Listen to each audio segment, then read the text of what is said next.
Hi and welcome back to the channel. Thank you for joining me.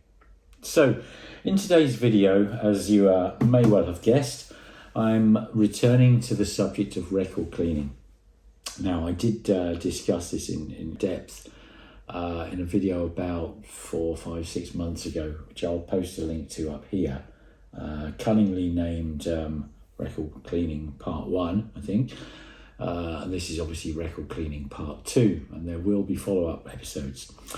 But where I kind of got to in the original video, and I would thoroughly recommend that you go and watch that if you're interested, is sort of all the way up to, but not really including ultrasonic record cleaning. And it's something that I intended to revisit. I always intended to revisit. I've tried 2 ultrasonic record cleaning machines in the past. One was a generic ultrasonic tank fitted with I believe it was a Kuzma kind of topper unit which holds the records and revolves them, and kind of turns a generic ultrasonic tank into an ultrasonic record cleaner. And the other was the Kermas system, which I've used both following very strictly their instructions and also kind of using it pretty much just as a basic ultrasonic record cleaning machine. In other words, using different fluids and not using, not following their very rigorous system. But I wanted to investigate far more the whole subject of ultrasonic, and there's a number of sort of all-in-one bespoke machines now on the market, and obviously the HumminGuru is one. Others are the degritter, which funny enough I do actually have in, and that will be a following review coming up in the next week or 2 at most. And also the KL Audio, which is I think that's kind of the highest end machine that I know of, that retails for between $6,000 and $10,000 pounds, depending on configuration. That seems to me to be far more of a pro machine that you can kind of plumb into, permanent water filters and all the rest of it, rather than a sort of a standalone, kind of domestic machine, if you like. And so I wanted to having tried 2 different ultrasonic machines in the past, I thought I'd kick off with the HumminGuru, because as far as I'm aware, this is the cheapest purpose-built ultrasonic record cleaner there is. It's been on the market for about 2 years, I think, maybe a year to 2 years. I believe it started as a Kickstarter project. It's manufactured in China, and certainly for the first year or so, you could only really buy them direct from China. Now, I've just purchased this from Juno Records, which is a UK record retailer distribution company. And they've obviously struck a deal and distribute HumminGuru in the UK. Now, this cost me, I think, £469. It does come with the optional 7 and 10 inch adapters, so you need to factor that into the price. But I believe that when you look at this on the Chinese website, if you were to order one direct from China, I've kind of done my best guesstimate of how the shipping, the taxes, duty, etc. work out. I think this works out about the same. So if you're going to import one direct from China, please do. And if you have done, I would be really interested to know what the price worked out at, to your door by the time you've paid all the, FedEx, whatever, charges. So let's call it 470 quid, or a shade under 500. I will probably refer to it later on in this video. So anyway, what do you get for your money? So it's a nice, I think that weighs about 3 kilograms, very neat and tidy box. I think this here is a protecting strip over the logo, so I just haven't peeled that off yet.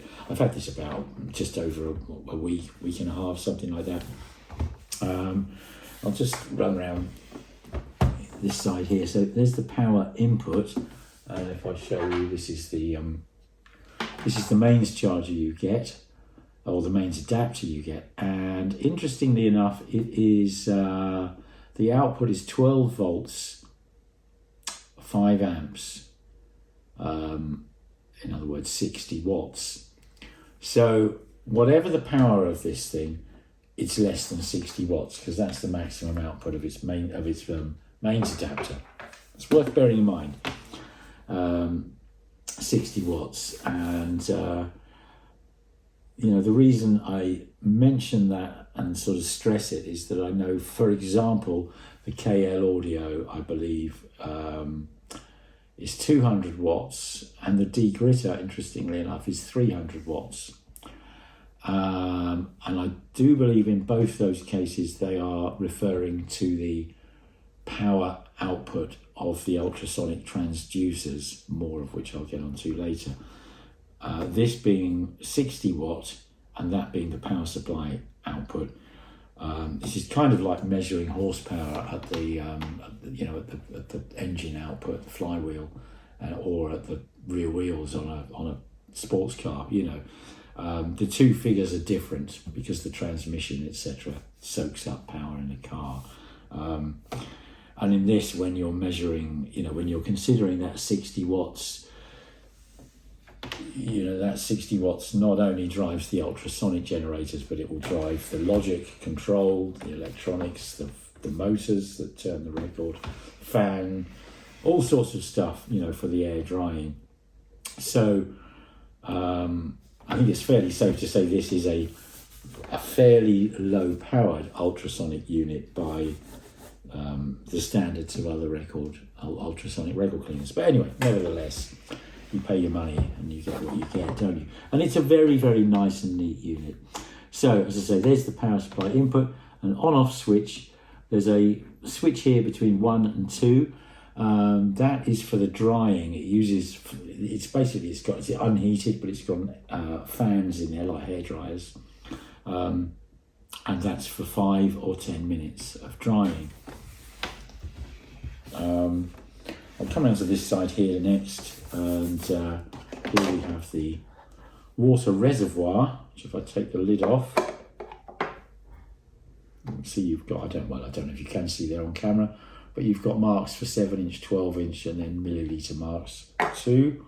And this is a removable, replaceable, you do get spares, and washable water filter. And that's your water reservoir. So that's where the water collects after the machine has washed the record. And I will explain a little bit more about that. And then this is the control panel. And I think what I'll do before going any further is just plug it in. Because assuming you can see the lights, you will then be able to, I can just show you a little bit easier. So let's plug them in. We'll get onto this in a second. So here we go. I'll turn the mains on. Okay, I don't know if you can see this, but we have a flashing white light in the centre there. And I'm just going to prop my mains lead up a bit better. So we've got a flashing white light here. Now, I just want to explain the various modes. So you've got 3 kind of outer buttons here. Clean, you press it once, one kind of segment comes on.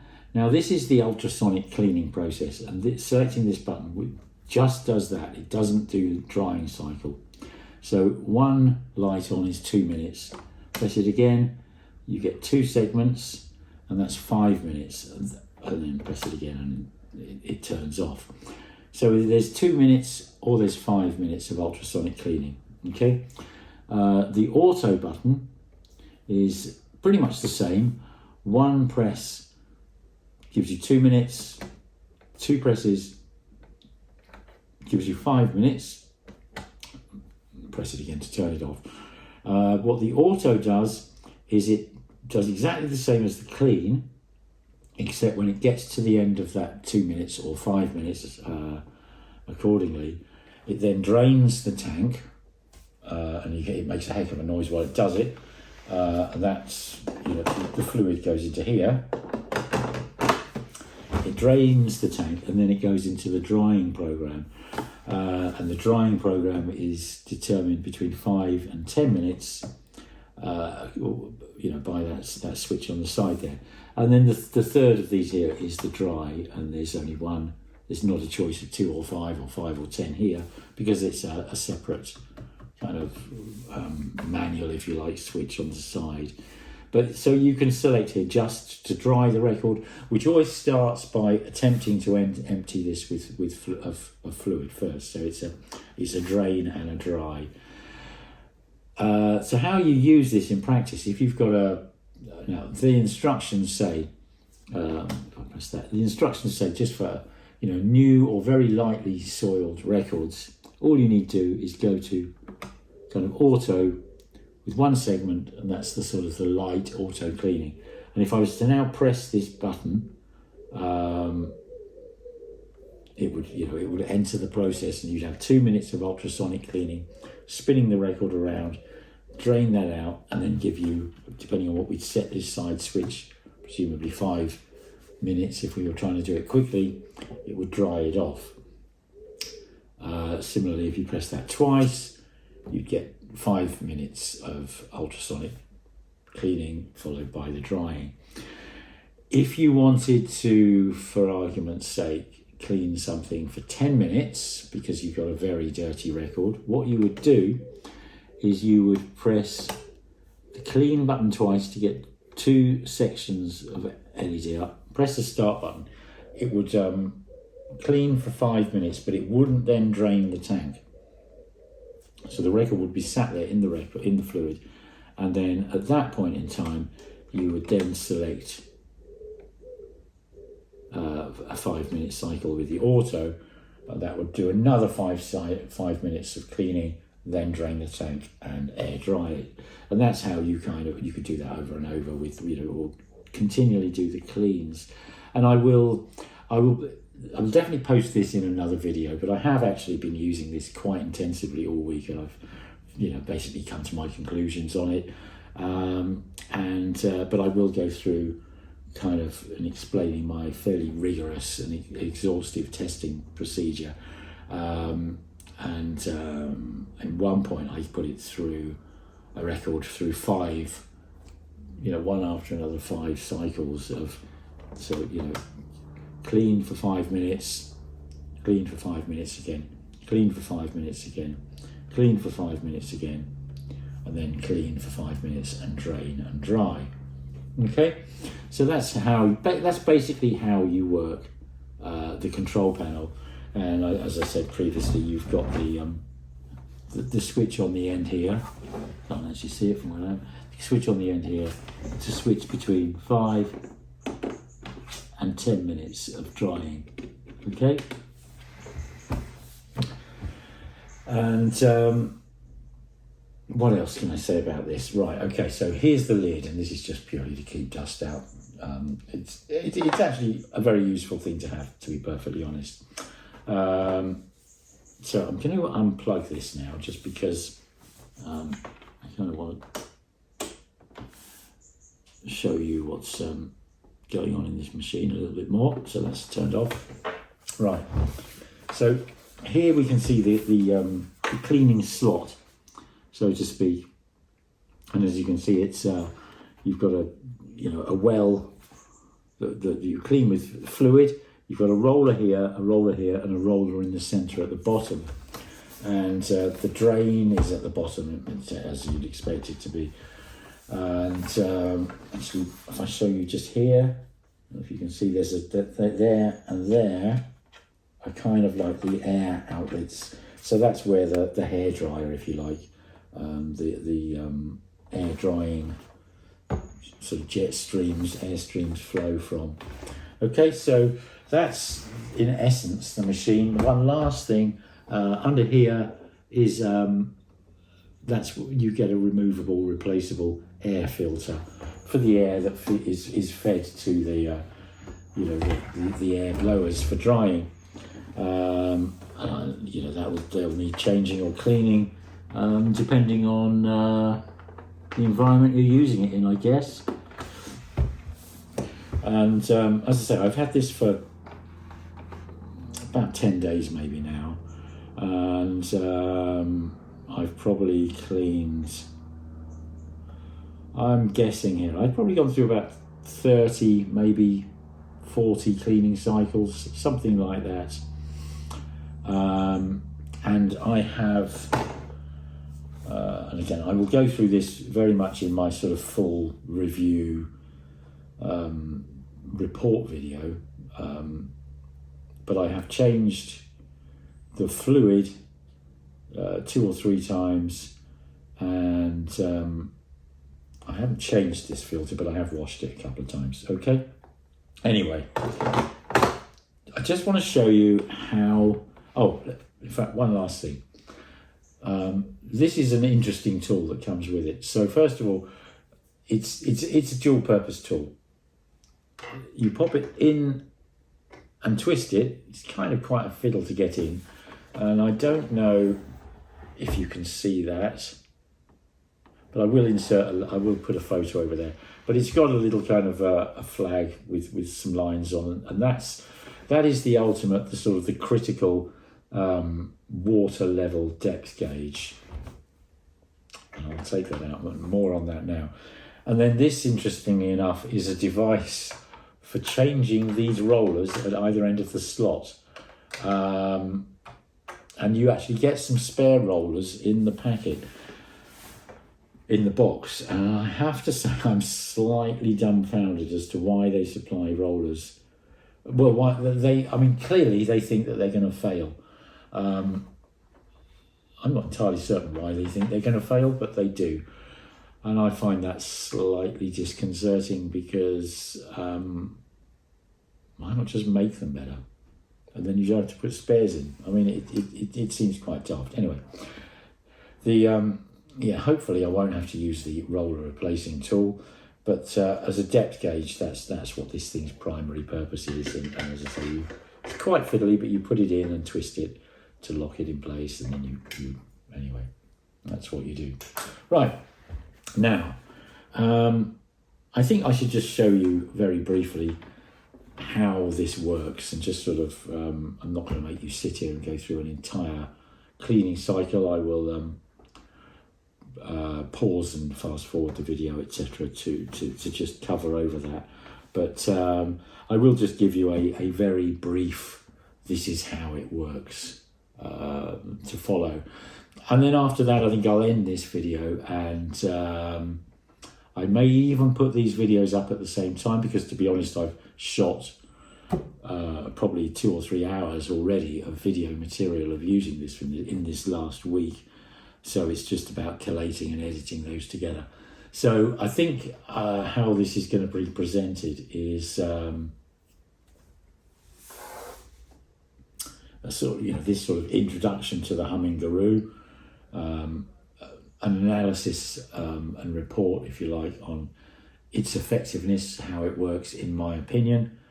And then, as I say, I do have a degritter as well, which funnily enough was actually delivered on the same day as the HumminGuru, and but I haven't even plugged it in yet, because I just wanted to start at the bottom, this obviously being the cheapest, see how effective this is.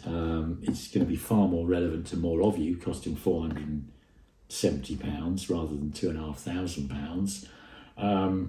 But what do you get for your money, and how effective is it? Right, okay, so we are plugged back in. Let's turn the power back on. And as I say, you can see I hope you can see anyway, white flashing LED here. Now, what I am filling this with is, it's labelled ultra pure distilled water. I mean, distilled water is distilled water. It's all ultra pure in my book. If it's not distilled water. Well, I suppose it could be distilled water that's made dirty. Anyway, distilled water is what I'm using. I have already measured some out here, and okay, so this might seem slightly surprising that we don't pour it into the tank and it's all, you know, and no, we don't do that. So you pour the water into the top slots, like so.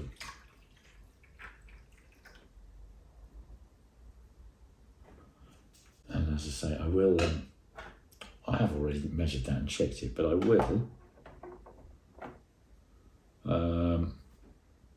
yeah, that's good. Shake the drips off. I don't know if you can see, but the water comes up to that little line there. That's an absolute minimum. Shouldn't use it if you haven't got that much fluid in there. That's the line for 12-inch, and that's the line for 7-inch. I will actually get back to that. That's quite a relevant point about 7-inch records, which I'll come back to. Now then, so we've got the thing full of water. I will just go and grab a record and be right back. Okay, so here's a record, which I'm just somewhat randomly picks out of my kind of charity shop finds, because you know they're you know normally the most in need of cleaning. So this is A Star Is Born, Barbra Streisand and Chris Christopherson.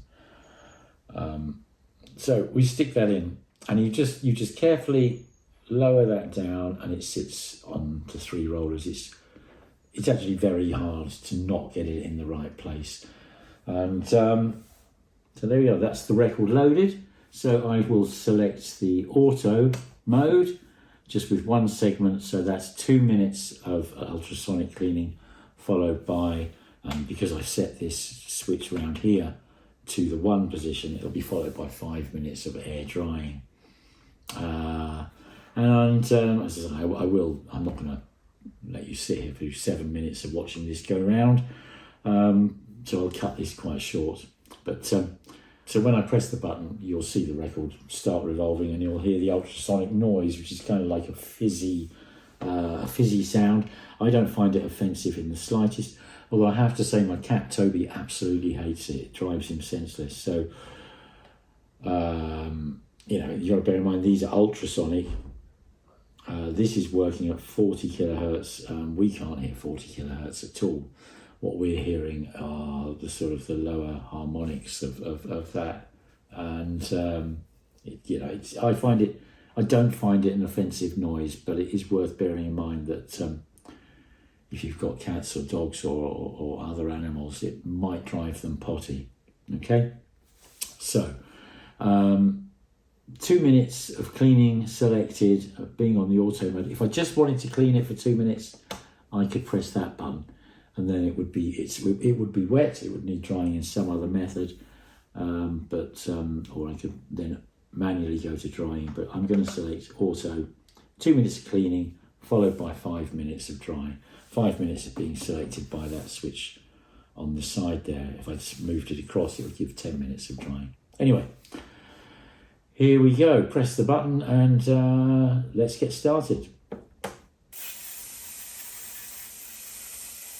And I don't know if you can hear me over this, but you'll see the fluid being dragged up around as the record is cleaning.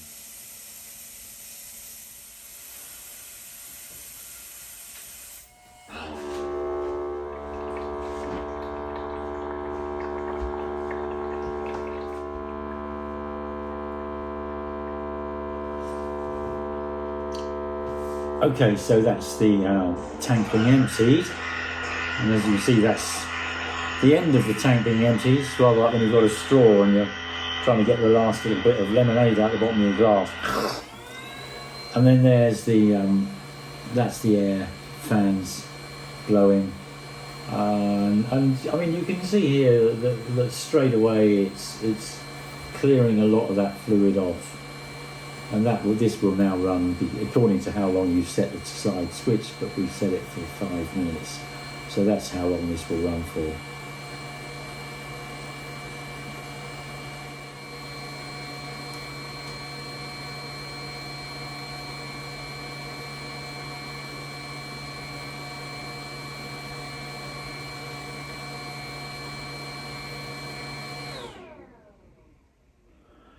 And there we have it. So that's the 2-minute clean and 5-minute drying cycle finished. And you can see here we've got a blue light to say that that's all done.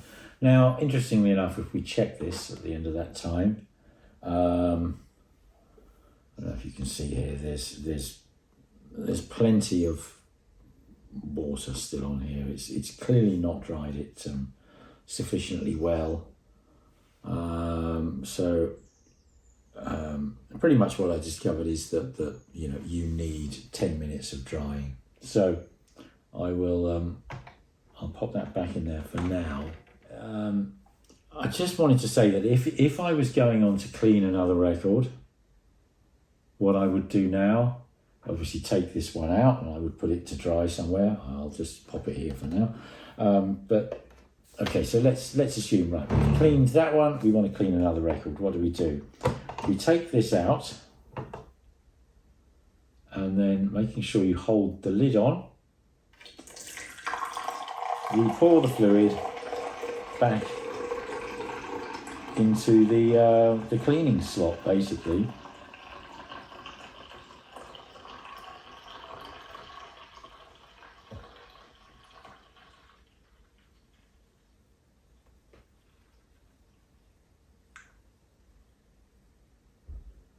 And when that's all drained through,